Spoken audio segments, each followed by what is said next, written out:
கிருபையினாலே விசுவாசத்தை கொண்டு ரட்சிக்கப்பட்டீர்கள். இது உங்களால் உண்டானதல்ல, உங்க குடும்பத்தால் உண்டானதல்ல, உங்களை யாரும் மனுஷர்களா இருந்து நேசிச்சதுனால உங்களுக்கு உண்டானதல்ல, நீங்க கல்வி கற்றதுனால உண்டானதல்ல, நீங்க பெரிய உயர்ந்த நிலையில இருந்தீங்க அதனால இது உண்டானது அல்ல.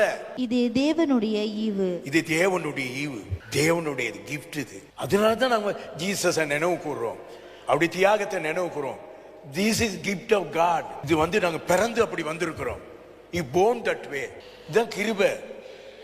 கிருபைனா நாங்க வாங்க முடியாது, இந்த உலகத்தையே கொடுத்தாலும் வாங்க இயலாது. தேவனுடைய அன்பை அப்படி நம்மளுக்கு ஆண்டவர் வெளிப்படுத்தி இருக்கிறார். அதனாலதான் சொல்லுது 9வது வசனம், நல்லா புரிஞ்சுக்கங்க. ஒருவரும் பூமியில் ஆதாம் முதல் இந்த பூமியில பிறந்த எந்த ஒரு நபரும் ஒருவரும் மேன்மை பாராட்ட முடியாது, பெருமை பாராட்ட முடியாது. Jesus loves you, Jesus loved us. தேவன் எங்களை நேசிச்சார்.